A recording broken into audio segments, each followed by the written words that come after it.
우리는 지난 3주간에 걸쳐서 예수님의 대제사장적 기도에 대해서 살펴보았습니다. 이 기도는 크게 세 가지 내용을 담고 있는데, 첫 번째는 예수님 자신을 위한 기도입니다. 예수님께서는 창세전에 아버지 하나님과 함께 가지셨던 영광으로 자신을 영광스럽게 해달라고 그렇게 기도하셨습니다. 이 기도는 아버지 하나님의 뜻이 자신에게 이루어지게 해달라는 기도인 동시에 예수님께서 아버지의 뜻인 그 십자가 죽음을 온전히 감당하시겠다는 결단이기도 하다. 제가 그렇게 말씀을 드렸죠. 두 번째는 제자들의 기도입니다. 제자들을 위한 기도입니다. 내용은 크게 두 가지인데, 하나는 세상의 핍박 가운데서도 제자들이 진리의 말씀을 굳게 붙들고 말씀에 지속적으로 순종하는 삶을 살아갈 수 있도록 하나님 아버지께서 제자들을 지켜달라는 기도입니다. 또 다른 하나는 제자들을 거룩하게 해달라는 것인데, 보냄을 받은 자로서 하나님의 말씀과 뜻에 온전히 헌신된 사람이 되게 해달라는 기도 내용입니다.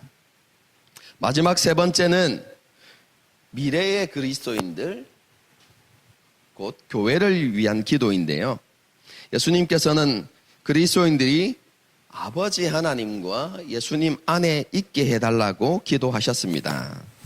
그 안에서 아버지 하나님과 예수님에 대한 이해와 믿음이 점점 깊어져서 아버지 하나님과 예수님을 향한 사랑으로 그 마음이 충만해지고, 또 그 사랑으로 인하여서 아버지 하나님과 예수님 한 분만으로 만족하는 그런 사람이 되기를 원하셨기 때문에 그들을 위해서 그렇게 기도하신 것입니다. 예수님께서는 그리스도인들이 이러한 삶을 살아갈 수 있도록 하기 위해서 하나가 되게 해달라는 기도를 덧붙이십니다. 여기에서 하나가 된다는 것은 자신의 모든 것을 기꺼이 내어줄 수 있는 사랑으로 서로를 사랑하는 것이고요. 그것만 있는 것이 아니라 예수님께서 주신 사명에 대하여서 같은 마음과 열정을 가지고 헌신하는 일에도 하나가 되도록 그렇게 기도하신 것입니다. 그리스도인들이 이렇게 하나가 되어서 아버지 하나님과 예수님 안에 거하게 될 때 그리스도인의 삶을 통해서 하나님의 뜻이 이루어지고 세상은 그들을 통해서 예수 그리스도를 보게 되는 것입니다. 제자들의 삶을 통해서 하나님께서 살아계시고, 뿐만 아니라 하나님께서 보내신 예수님께서 하나님의 아들이시고 메시아이심을 알게 된다는 것입니다. 예수님께서는 예수님을 따르는 모든 그리스도인들을 통해서, 저와 여러분을 통해서도 이러한 열매들이 나타나기를 원하시는 것입니다. 이런 예수님의 기도를 마지막으로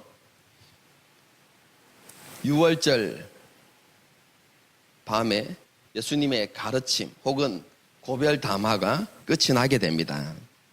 예수님께서는 모든 말씀을 마치시고 제자들과 기드론 시내 건너편에 있는 동산으로 가셨습니다. 기드론 시내 건너편, 동쪽편이거든요. 동쪽편에 산이 하나 있습니다. 그 산의 이름이 감람산입니다. 감람산 비탈에 그 감람나무 숲이 있습니다. 그 숲의 이름을 뭐라고 부르냐면 겟세마네 이렇게 부릅니다. 근데요, 겟세마네 동산 이렇게 하면 우리는 어떻게 생각합니까? 동산 이렇게 하니까 주인이 없는, 그렇죠? 그런 동산 이렇게 생각하지만 겟세마네 동산은 울타리가 쳐져 있는, 담장이 있는 사유지입니다. 그런데 그 주인이 예수님과 제자들이 머물 수 있도록, 사용할 수 있도록 배려한 곳입니다. 예수님과 제자들은 6월절 기간이 되어지면 종종 그곳에서 모이셨습니다. 왜 그러냐면 여러분 6월절이 되어지면 각지에서 흩어졌던 사람들이 예루살렘에 모이게 됩니다. 그래서 예루살렘에 온 사람들은 예루살렘 경내 안에 거해야 되거든요. 밖을 벗어나면 안 됩니다. 그래서 예루살렘이 너무 좁기 때문에 흩어져서 살 수 있는 거리를 정해놨습니다.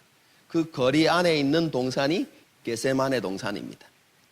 그래서 예수님과 제자들을 위해서 그곳의 주인이 6월절 기간 동안에 여기에 머무십시오 라고 그렇게 예수님께 허락을 한 것이고 드린 것이고, 그래서 예수님과 제자들은 6월절 기간 때마다 그곳에서 자주 모이셨던 것이, 그곳에 머무르셨던 것이죠.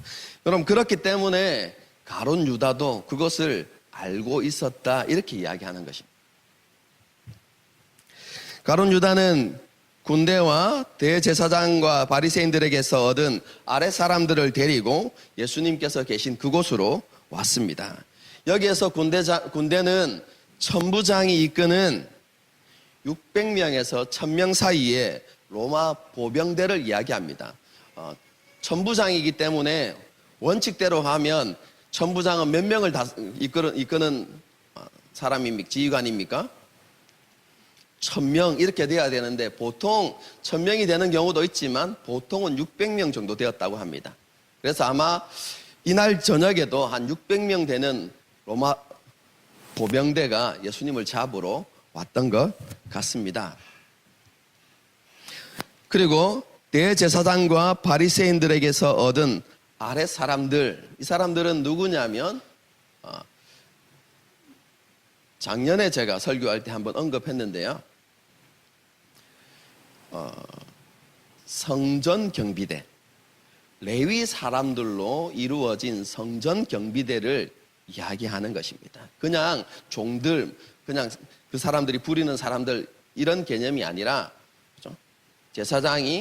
대제사장이 마음껏 이렇게 그 예루살렘 성전의 수호를 위해서 얼마든지 부릴 수 있는 경비대, 레위인들로 구성되어진 경비대가 바로 아랫사람입니다. 그 경비대와 함께 로마 보병대 600명을 데리고 예수님을 잡으러 왔던 것이죠. 그리고 횃불을 들고, 밤이기 때문에 횃불을 들고 손에는 무기를 들고 그렇게 예수님을 찾아왔던 것입니다. 그런데 그들이 도착하기 이전에 예수님께서 자기에게 일어날 일이 무엇인지 정확하게 아시고 그들을 맞이하러 겟세마네 동산을 나가십니다. 그래서 밖에서 그들을 맞이하시는 것이죠. 너희가 누구를 찾느냐 이렇게 물으신 이후에 그들이 나사렛 예수다라고 이렇게 대답하니까 예수님께서 내가 그다 이렇게, 내가 그니라 이렇게 대답하시죠. 그런데 여기에서 내가 그니라 라는 이 표현은 우리가 계속해서 요한복음에서 강조되던 표현인데요. 혹시 어떤 단어인지 아시겠습니까? 내가 그다. 에고에임이라는 표현입니다. 나사렛 예수를 찾는다라고 이야기하니까 에고에임이 이렇게 이야기합니다. 여러분, 이것은 일반적으로 내가 그다라고 이렇게 여러분 이해되어지기도 합니다. 그런데 그것과 동시에 예수님께서는 자신의 신적 권위를 드러내신 것입니다. 그렇게 예수님께서 자신의 신적 권위를 드러내시니까 그 권위 앞에 두려움을 느끼고 대적들이 물러가서 엎드러지는 일이 일어나게 되죠.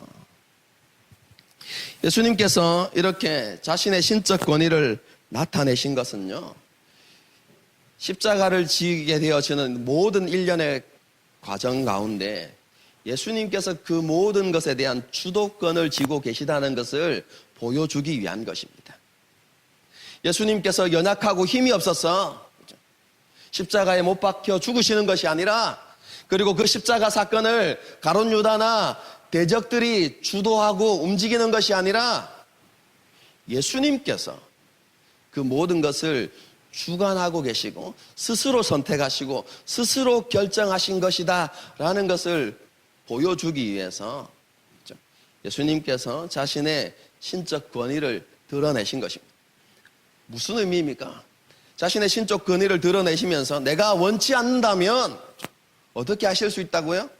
다른 본문을 참고해서 이야기하면 12군단 더 되는 천군 천사를 불러가지고 내가 그들을 싸그리 다 이렇게 몰살시킬 수 있지 않겠느냐, 이런 의미거든요.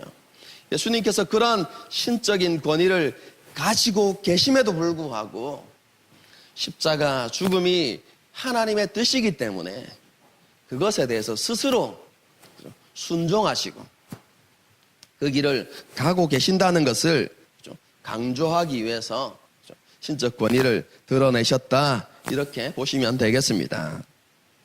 이어지는 말씀 가운데도 계속해서 예수님의 주도권이 나타납니다. 8절을 보시면 예수님께서 대적들에게 너희들이 잡고자 하는 사람은 나이기 때문에, 자신이기 때문에 나머지 사람들은 어떻게 하라고요? 갈 수 있도록 내버려 두라. 제자들에 대한 권리, 주도권이 누구에게 있습니까? 여전히 예수님에게 있다는 것을 보여주고 계시죠. 뿐만 아니라 예수님의 이 말씀을 통해서 예수님 자신은 자기 사람들을 끝까지 지키시고 사랑하신다는 것을 동시에 보여주고 있습니다. 요한복음 10장의 말씀처럼 예수님께서는 선한 목자로서 자신의 양을 위해서라면 기꺼이 자기 자신을 희생하는 분이심을 보여주고 있는 것이죠. 그때 베드로가 큰 용기를 내어서 칼을 빼어듭니다. 그죠? 용기는 대단한데 실력은 엉성합니다. 그래서 대제사장의 종을 베었는데 오른쪽 귀만, 정확하게 이야기하면 귓볼입니다. 귀가 다 잘려나간 것이 아니라 귓볼만 이렇게 탁 베는 그런 일을 하게 됐죠. 이것은 예수님께서 이루시고자 하는 하나님의 뜻에 대한 잘못된 이해로부터 비롯되어진 행동입니다. 예수님께서 원치 않으시는 행동이죠. 그래서 칼을 칼집에 꽂으라고 그렇게 말씀하시면서 자신은 아버지의 잔을 선택했고 그리고 마실 것이라고 그렇게 말씀하심을 통해서 다시 한번 자신의 주도권을 이렇게 나타내고 계십니다. 결국 예수님께서는 결박을 당하여 그 당시 실세였던 안나스 앞으로 끌려가게 됩니다.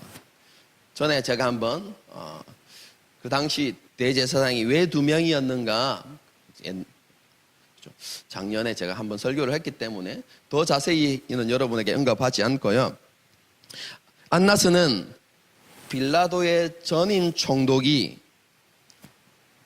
그를 해고하기 전까지 이스라엘의 대제사장으로 있었던 사람입니다. 그런데 총독에 의해서 해임당할 때 막대한 재산을 가지고 로비를 벌여서 그의 사위였던 가야바를 대제사장직에 앉힙니다. 그래서 명목상으로 그를 대제사장으로 앉혀놓고 실제적인 대제사장 역할을 했던 사람은 안나스입니다. 그래서 예수님을 잡아서 제일 먼저 데려가는 곳이 어디입니까? 안나스에게 데려가는 것이죠.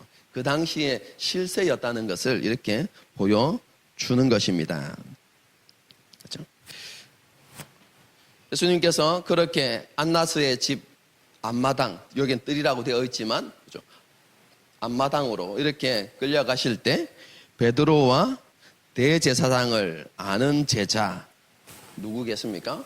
사도 요한이 그 예수님의 뒤를 따르게 됩니다. 요한은 어부였다.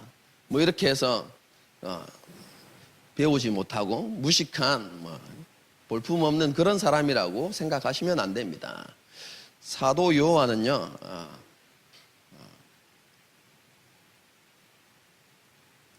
일꾼들을 이렇게 사서 부릴 수 있을 만큼 큰 재력을 가진 부유한 집안의 아들이고요. 그리고 체계적인 교육을 받았던 사람입니다. 그뿐만 아니라 대제사장과 안면이 있는 정도의 사람이 아니라 대제사장과 친분이 있는 사람입니다. 어떻게 알 수 있느냐? 여러분, 친분이 없다면 대제사장의 종의 이름 알까요? 모를까요? 여러분, 베드로가 길을 벤 사람이 대제사장의 종이었고 그 사람의 이름이 말고였다. 그럼 그 정도 그것을 알 정도라면, 그렇죠? 그가 대제사장과 그냥 아는 사이가 아니라 매우 가까운 친분이 있는 그런 사람이라는 것을 알 수 있죠. 뿐만 아니라 또 한 가지 증거를 보게 되어지면요, 이제 안나스의 집 앞마당으로 이렇게 들어가게 되어지는데, 앞마당 문을 지키는 여종이 요한을 보고, 그렇죠? 제지하지 않고 바로 들여보내줍니다. 이것은 이 여인도 누구를 알고 있었다고요? 사도 요한을 알고 있었다는 증거거든요. 그렇죠? 아무나 들어가는 것 아닌가? 아닙니다. 뒤에 말씀을 보게 되어지면 베드로는 못 들어가고 서 있었습니다. 왜요? 이 여종이 안 들여보내주니까, 신분 확인이 안 되니까 안 들여보내줬던 것입니다. 여러분, 그러니까 이 사도 요한이 가서 이 여종에게 부탁하여서 베드로를 들어오게 합니다. 그때 이 여인이 말하죠. 뭐라고 말합니까?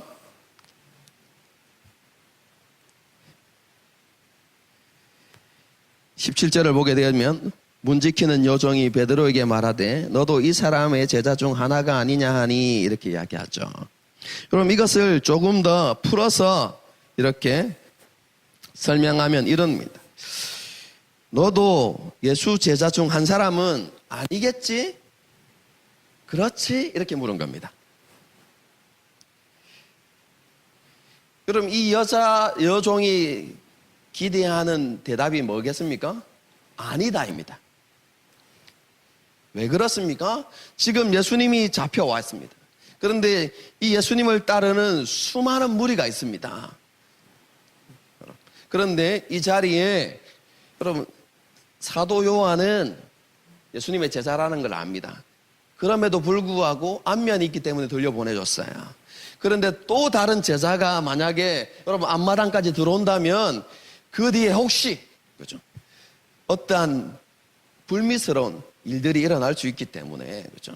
신분 확인이 필요했던 것이죠. 그러면서 이 여자가 신분을 확인한 겁니다. 당신은 예수님의 제자가 아니죠? 맞죠? 이렇게 물은 거예요. 그렇게 이야기하니까 베드로가 그 문 앞에서 신랑이 하기 싫어서, 그렇죠? 처음에는 별 생각 없이 아니다라고 부인하고 들어간 것입니다.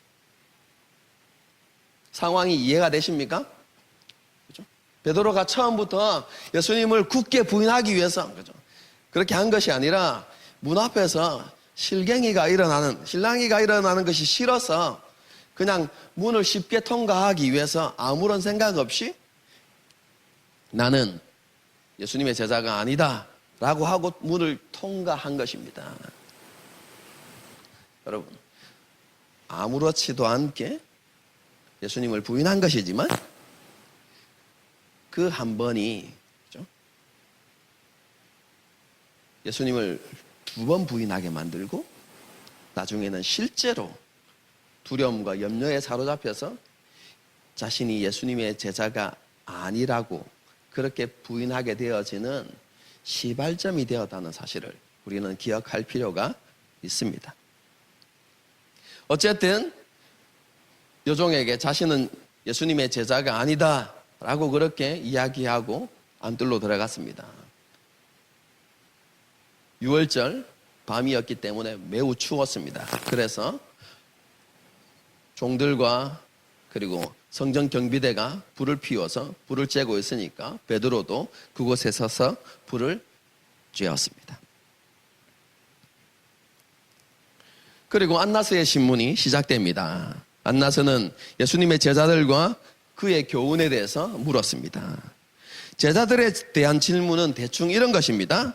예수님을 따르는 사람들 중에 영향력 있는 핵심 멤버가 누구냐라는 의미입니다. 그것뿐만 아니라 예수님을 따르는 제자들의 규모가 얼마만큼 되느냐, 안나스가 그것을 알고 싶었던 것이죠.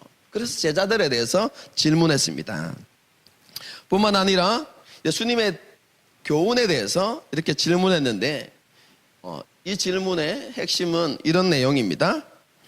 자신을 사람들에게 누구라고 가르치고 주장했느냐, 그리고 그렇게 사람들을 주동해서 이루고자 하는 목적이 도대체 무엇인가 라는 것에 대해서 물은 것이 예수님의 교훈에 대해서 물은 것입니다. 그런데요, 이 질문에 대답하는 예수님의 모습을 여러분 잘 살펴보십시오. 예수님은 자기 사람들, 특별히 제자들을 끝까지 지키시려는 마음이 있었기 때문에요, 제자들에 대한 질문에 대해서는 한마디도 대답하지 않으십니다.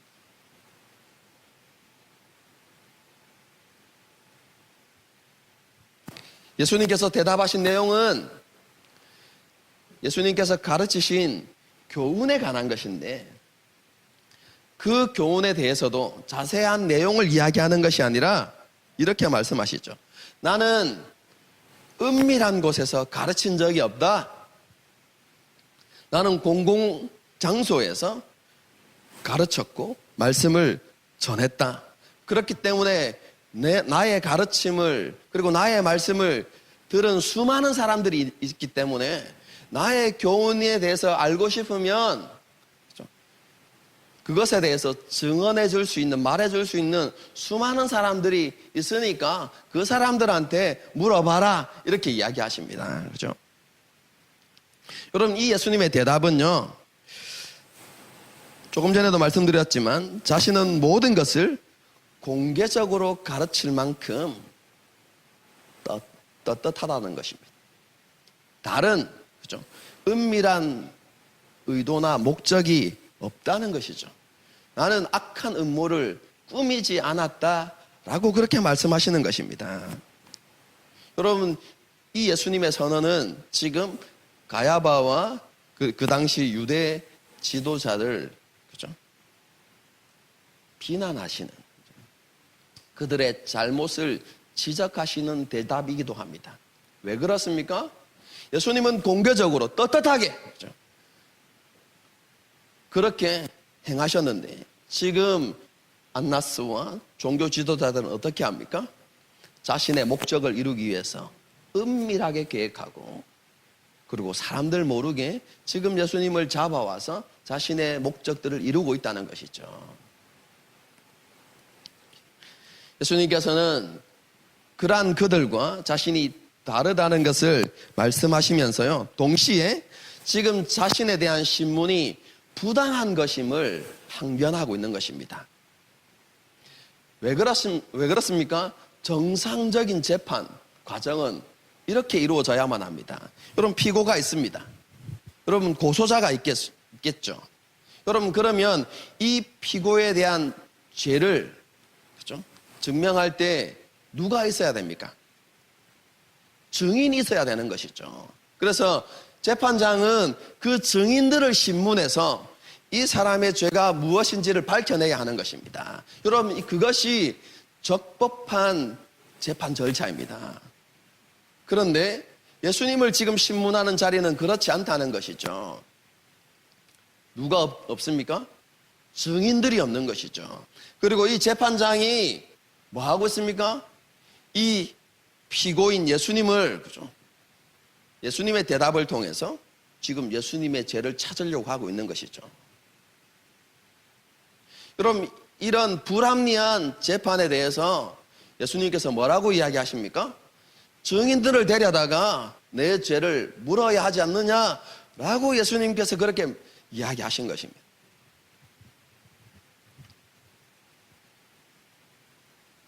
자신의 정당함과 이 재판의 부당함을 항변하신 것이죠.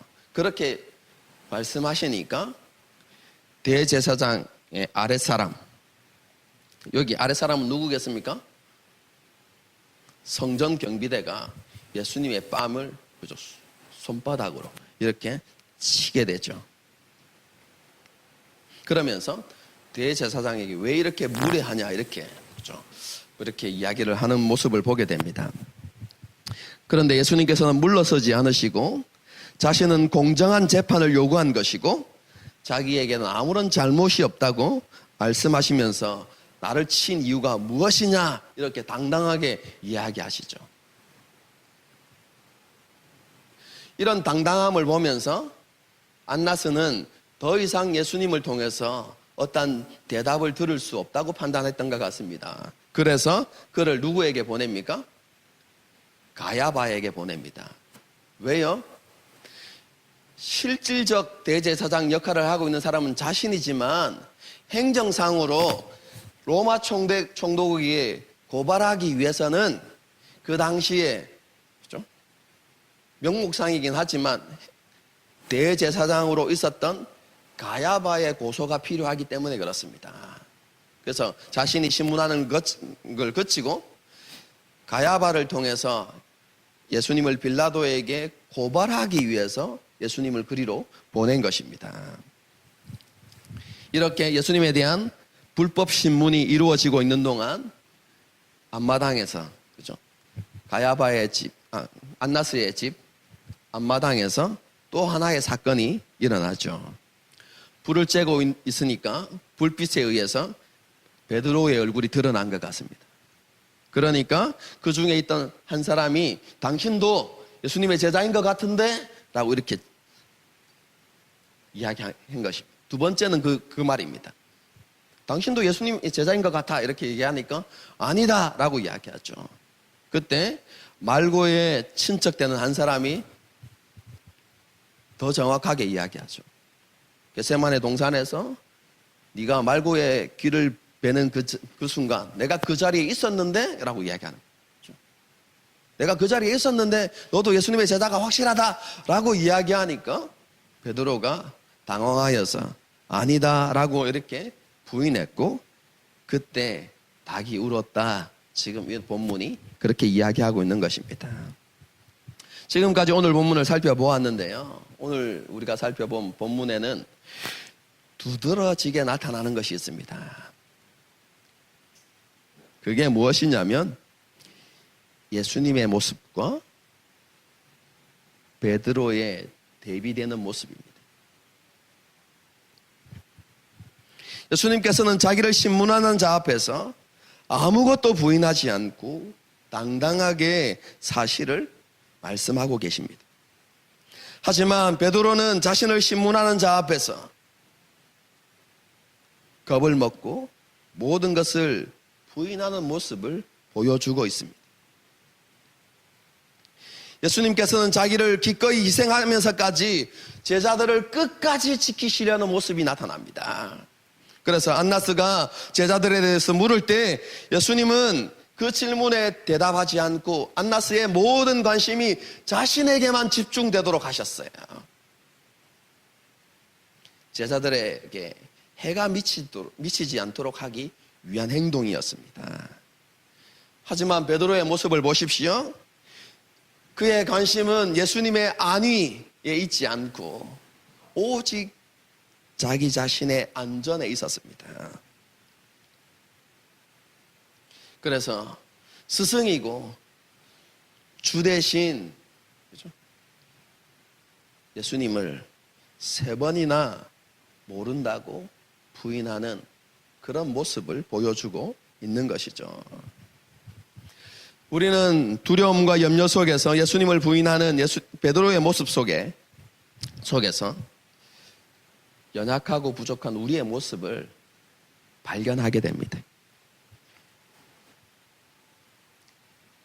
우리는 예수님께서 우리의 구원자이심을 믿습니다. 그렇죠? 뿐만 아니라 부활하신 예수님께서는 하늘 보좌 우편에 앉으셔서 지금도 온 세상을 주관하시고 다스리시는 왕이심을 우리는 믿습니다. 우리는 베드로와 같은, 베드로와 동일한 신앙 고백을 가지고 있습니다. 주는 그리스도시요 하나님의 아들이시라고 우리는 분명하게 고백합니다. 그렇죠? 베드로와 같은 신앙 고백을 가졌습니다. 동시에 우리는 베드로와 같은 연약함도 가지고 있습니다. 우리도 여전히 베드로처럼 실수하고 넘어집니다. 우리는 우리를 가로막고 있는 현실 앞에서 한없이 작아지는 경우들이 많이 있습니다. 주님께서 원치 않으신다는 것을 알면서도 그것을 행하거나 넘어지기도 하고 범죄하기도 합니다. 때로는 하나님의 뜻이 아닌데도 불구하고 우리 스스로는 이것이 하나님의 뜻이라고 확신하면서 용기를 내어서 그것을 행하는 경우도 있습니다. 베드로가 칼을 빼고 휘둘렀던 것처럼 말입니다. 그것이 주님을 위한 일이다라고 생각하면서 큰 용기를 내고 했던 것이죠. 여러분, 우리도 살아가다 보면 그런 일들이 있습니다. 그죠? 우리의 지식이 짧아서, 그죠? 하나님의 뜻을 오해하고 그것이 마치 하나님의 뜻인 것처럼 확신하고 담대히 행하죠. 그죠? 그런 경우들도 우리에게 있습니다. 이런 우리가 베드로의 모습을 보면서 안도감도 느끼고, 그죠? 스스로를 위로하기도 하죠. 어떻게 말하면서요? 예수님의 수제자인 베드로도 그랬는데 뭐. 그죠? 그런 베드로를 통해서 우리 자신을 정당화하고 합리화하고 그러면서 스스로를 위로하기도 하죠. 하지만 우리가 정말로 위로를 받아야 하는 곳은요, 베드로가 아닙니다, 여러분. 우리가 정말로 위로를 받아야 하는 곳은 예수님 그분이십니다. 예수님께서는 베드로가 자신을 모른다고 3번이나 부인하실 것을 이미 알고 계셨습니다. 하지만 예수님께서는 여전히 베드로에게 신실하셨습니다. 그를 잃어버리지 않기 위해서 끝까지 그를 위하시고 그를 지키셨습니다. 베드로를 정죄하지 않으셨고 끝까지 사랑하셨습니다. 여러분, 베드로가 예수님을 부인한 것은 치명적인 실수였습니다. 그런데 예수님께서는 그를 용서하셨습니다. 그를 정죄하지 않으셨습니다. 예수님은 끝까지 베드로를 포기하지 않으셨습니다. 미래의 이야기지만 예수님께서는 베드로를 회복시키시고 그가 예수님을 따르는 제자가 되게 하십니다.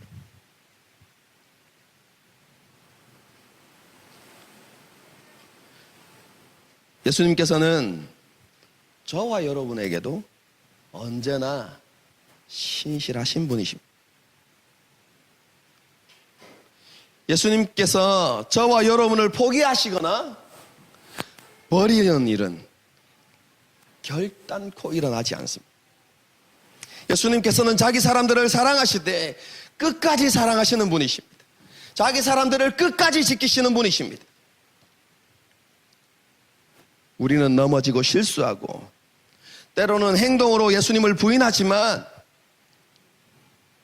예수님께서는 여전히 우리를 용서하시고 정죄하지 않으십니다. 우리를 포기도 하지 않으시고 결국 우리를 제자의 길로 이끄시는 분이십니다.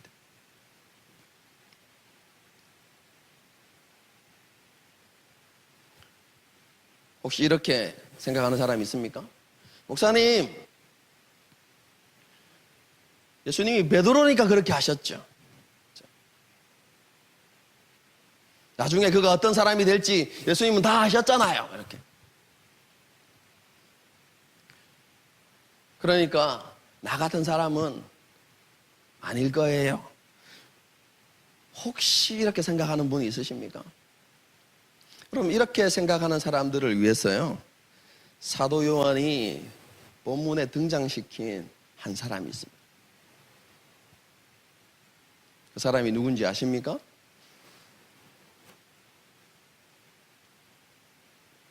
베드로가 칼을 들어서 귀를 베었던 말고입니다.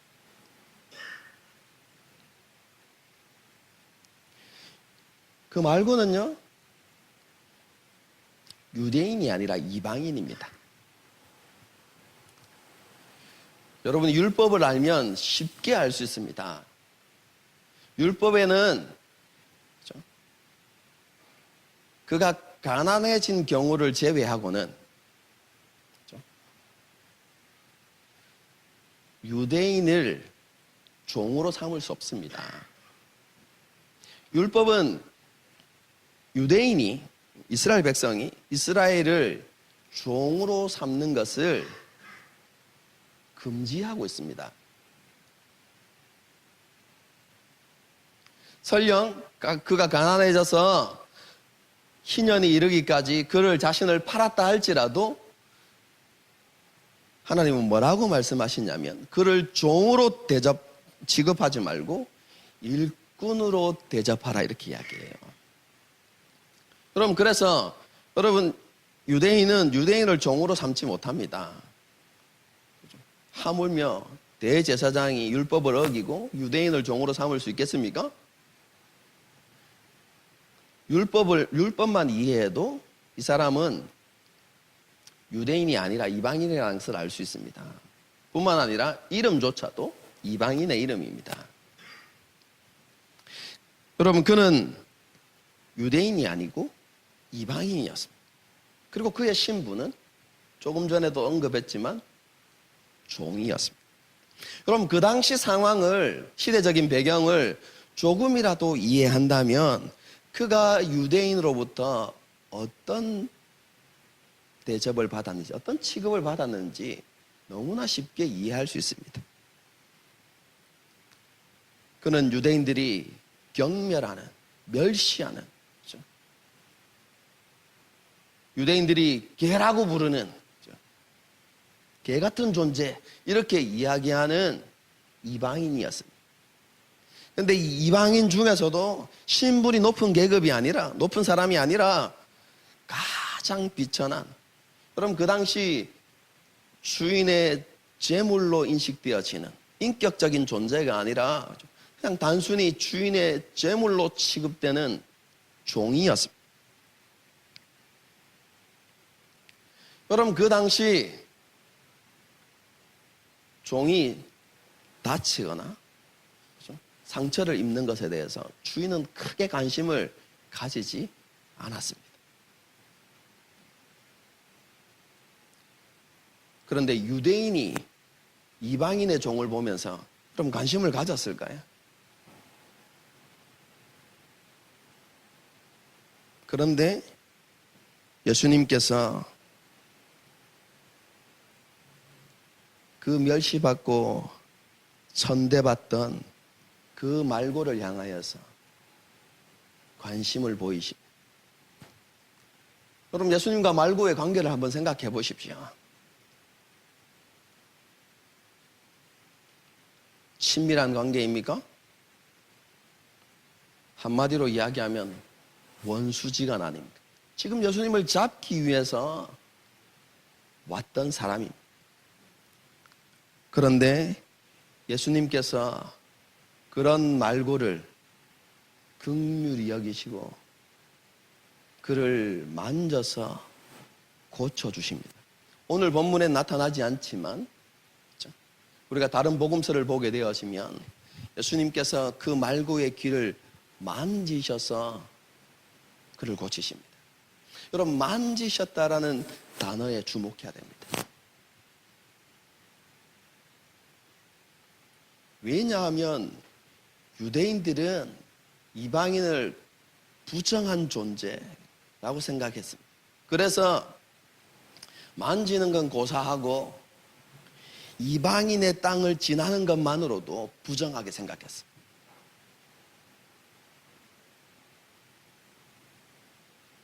그래서 이방인의 땅을 지나고 나면 어떻게 했습니까? 먼지를 틀면서. 그렇죠? 여러분, 그것이 그 당시에 유대인의 모습입니다. 그런데 지금 예수님이 여러분 어떤 상황 속에 있습니까?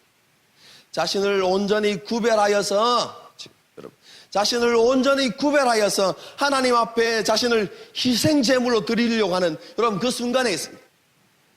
여러분, 희생제물은 하나님 앞에 온전해야 하고 부정하지 말아야만 합니다.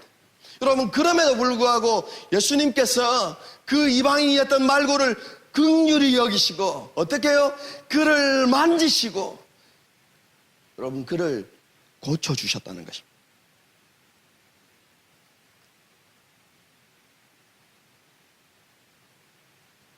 멸시받고 선대받는 이방인, 그리고 자신의 원수임에도 불구하고 예수님께서는 그를 긍휼히 여기시고 그를 향하여서 자신의 사랑을 나타내셨습니다.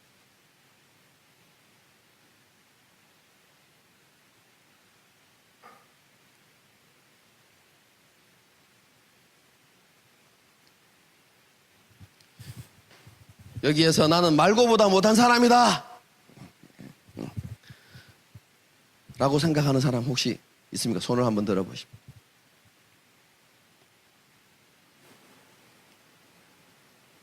나는 말고보다 못한 사람이라서 예수님의 사랑을 받을 자격이 없어 라고 생각하는 분이 있으십니까?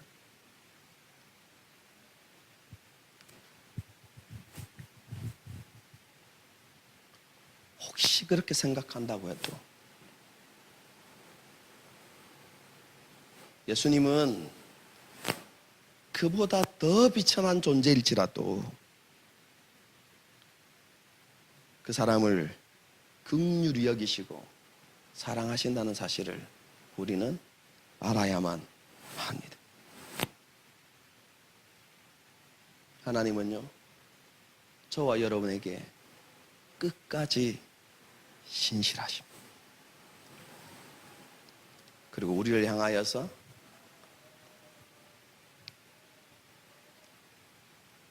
예수님 자신의 사랑을 항상 그리고 변함없이 그리고 넘치도록 부어 주십니다.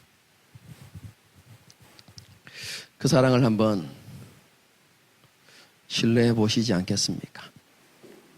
우리 자신을 보지 말고, 그죠? 예수님의 사랑을 한번 기억하고 그 사랑 앞에 우리 자신을 다시 한번 드리는 결단을 해보시지 않으시겠습니까? 함께 찬양하시면서요, 그 주님의 사랑을 조금, 그죠? 오늘 결말은 열린 결말입니다. 찬양하면서 여러분들이 한번 가사를 묵상하면서 결단하고 또 한번